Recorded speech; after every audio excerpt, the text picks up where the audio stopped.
Our next unit is on polynomial functions, and basically everything we did with quadratics, we're going to continue to use with polynomials. In fact, a quadratic is a specific type of polynomial. So today, all we're going to do is introduce some different key features or parts of polynomial functions that show up with every type of polynomial graph, and then we're going to actually work on factoring when I see you all on the block. So factoring does not go away. We're going to factor even higher degree polynomials. Okay, so a polynomial function is a function in the following form where all coefficients and constants are real numbers and all exponents are non-negative integers. This is considered to be in standard form. So that's the first thing I want us to write down. And standard form is whenever we write the polynomial so that the largest exponent term comes first, and then we just continue to write each term in decreasing exponent. So standard form, we're going to write equation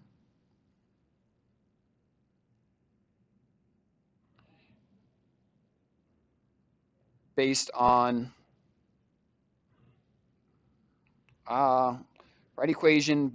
decreasing exponents. I think that works. And again, what I mean by that is our largest exponent term comes first. And that's going to tell us a lot about the function. We're going to focus on that highest or that largest exponent term. And then the next largest comes second, next largest third. And then the constant term that doesn't have a variable will always show up last.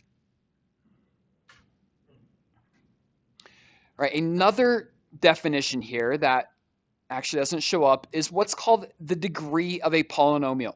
So off to the side, let's make a note that the degree of a polynomial is the largest exponent.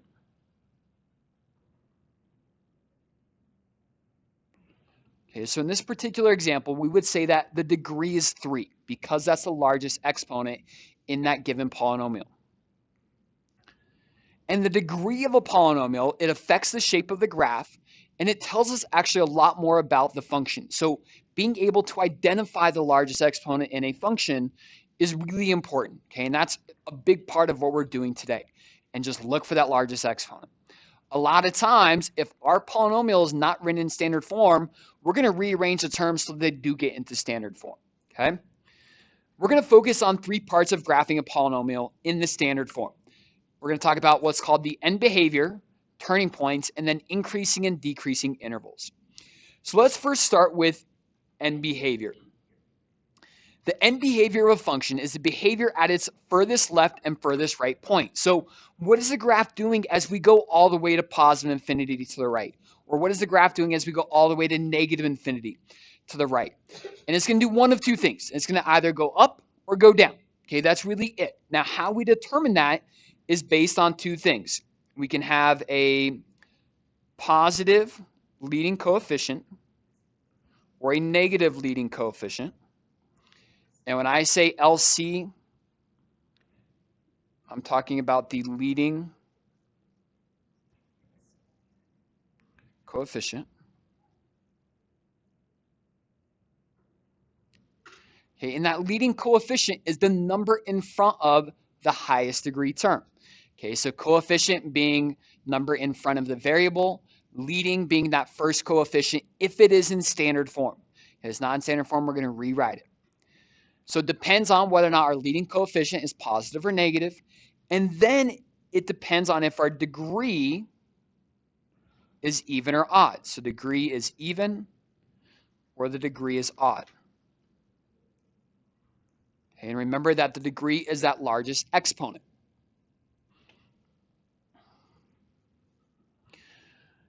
So we basically have 4 options. And what I focus on, the first thing I identify is whether or not my leading coefficient is positive or negative. The leading coefficient will always tell us what the right side is doing. So leading coefficient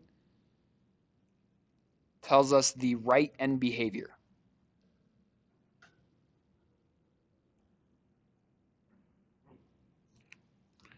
Okay, so if our leading coefficient is positive, that tells us that the right side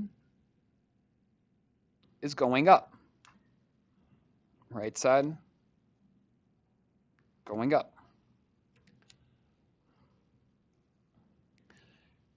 if that leading coefficient is negative, then it's going to be just the opposite, where the right side is going down.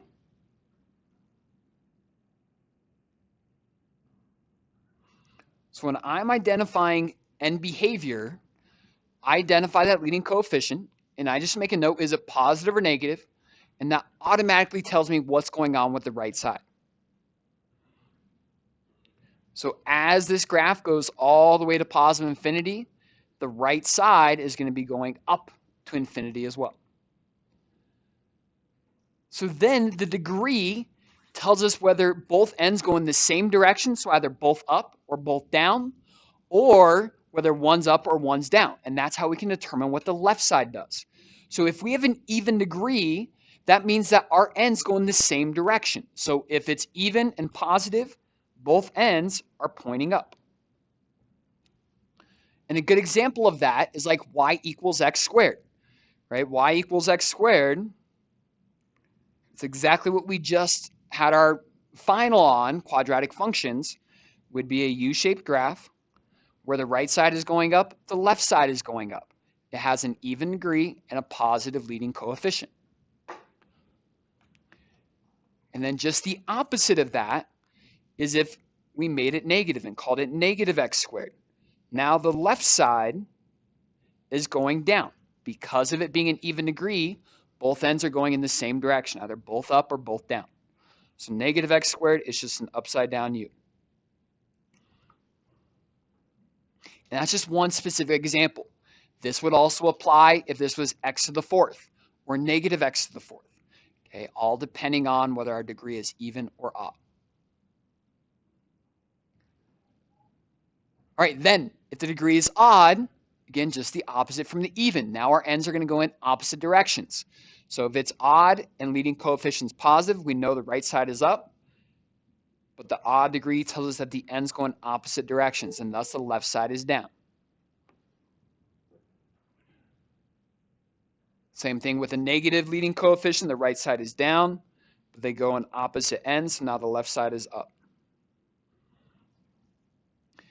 And so the graph that we know well that has an odd degree is the linear function y equals x.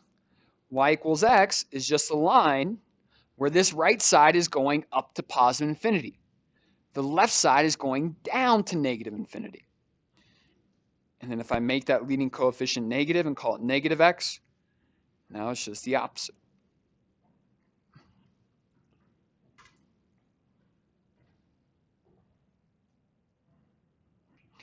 So one thing that you're going to be asked to do is I'm going to give you a function, a polynomial, and without doing anything to it, we're just going to identify what's going on with the end behavior. Is it going up or down?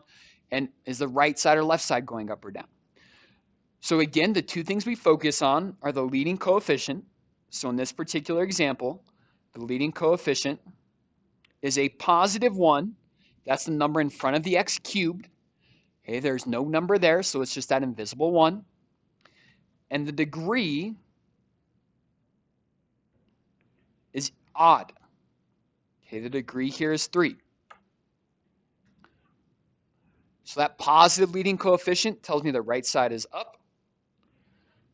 The odd degree tells me that my ends go in opposite directions, so if the right side is up, the left side needs to be down. Okay, and this works for showing the end behavior. You don't need to write that this is the left side and this is the right side. By you putting your arrow on the left, I know that's the left end you're talking about. By you putting the arrow on the right, I know that's the right end that you're talking about. All right, and then I'm going to ask that you all in your groups figure out what the end behavior is for j of x and then k of x. Okay, take 2 minutes. See if you can't all agree on the same end behaviors for both those functions. So for j of x, both ends are going to be pointing down. Okay, the negative leading coefficient, and again, I'm referring to this negative in front of the highest degree term is negative. Tell me that right side is down, and the even degree means that both ends are going in the same direction. So they're both negative, or both going down. So down and down. Then for k of x, we have an even degree, so both ends are going in the same direction. Positive leading coefficient tells me that they're both going up. And again, this is a perfect way to describe the end behavior for now. You don't need to tell me left and right. If you're just drawing two arrows, I know the left arrow is your left end behavior. I know your right arrow is the right end behavior. Okay, questions here? Yeah, Skylar, go ahead. Exactly. Yep, exactly right. This we need to know. Okay, so if you have trouble memorizing, make note cards, bring this page out. Okay, study it from time to time. It's not a hard thing if we take time to actually work on remembering it. All right, go and flip this over. End behavior was one of the first things we wanted to talk about with polynomial functions. Now we're going to talk about increasing and decreasing intervals. It's a lot like domain and range here. Okay, so an increasing interval is an interval of x values, and that part is so important. Okay, that when we're talking about intervals, we're describing the set of x values for where the y values are either going up or down. Okay, so with intervals, it's the interval of x values, and is the y values increasing or decreasing? Okay, so as x increases, do the y values increase or do they decrease? Decreasing interval, same idea. It's the interval of x values. And then as x increases, the y values are going to decrease. So on any given polynomial function, we're going to get intervals that both increase and both decrease. There are lots of ways of how we can identify these. I'll highlight these using colors. It's going to keep going. Let's figure it out. All right, back to the intervals. So one way that I track my increasing or decreasing intervals is I just start on the left side of the graph. And I ask myself, as I start on the left side, if I'm tracing the graph, is my pencil going up or down? Right now, it's going up. So this whole section is an increasing interval. So it's increasing until it gets to this point, hey, which is called a turning point. We're going to talk about that here in just a second. And now it's starting to go down. When my pencil is now going down, the y values are decreasing as x increases. So my purple shading there is the decreasing interval. Then I get to another turning point, and once again, I find that my pen is now going up. So that is another increasing interval. Okay, so using two colors can provide that visual for where those intervals are going. But now we need to describe them. And one thing similar to like domain and range is this graph, so this decreasing interval, it continues even beyond what we're seeing on this graph here.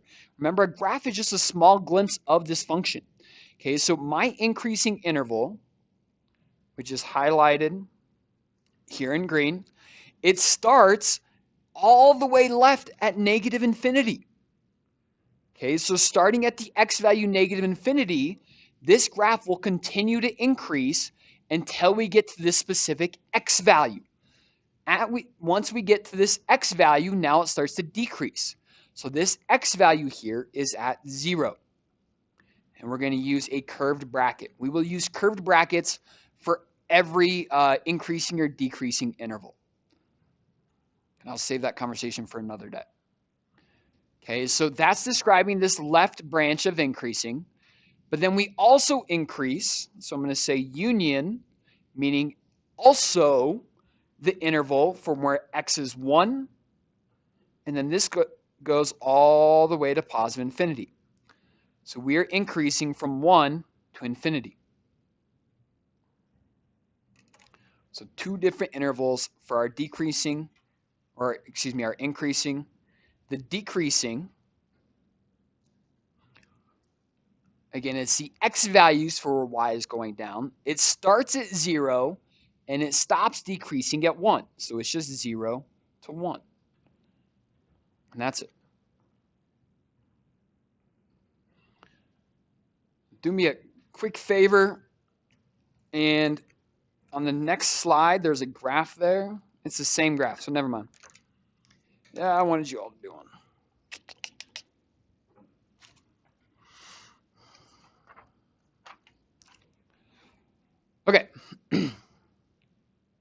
Any questions about increasing or decreasing intervals?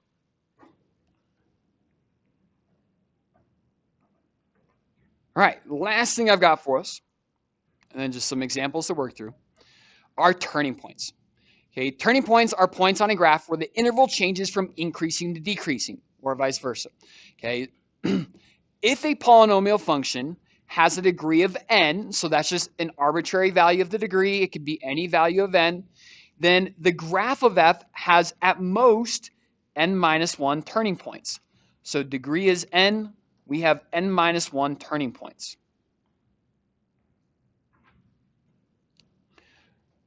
So if we are given a function, we can first identify the degree, and the turning points would be 1 less than that. Okay, so how many turning points can each of the following functions have at most? Well, x to the 9th, that's my degree. So that means our turning points equals 9 minus 1, which is 8. And that is just at most. That doesn't guarantee that this graph has 8 turning points. It just suggests that we could have the maximum number of turning points being 8. It all depends on really the entire function. So let's change this to max turning points. All right, for u of x, be careful because this is not in standard form. The largest exponent here is 19. So it might be worth us actually rearranging these terms so we write it in order of, or in standard form where we take the largest exponent first, next largest second, and so forth. The degree here is 19. And that means our max turning points is 1 less than that, which is 18.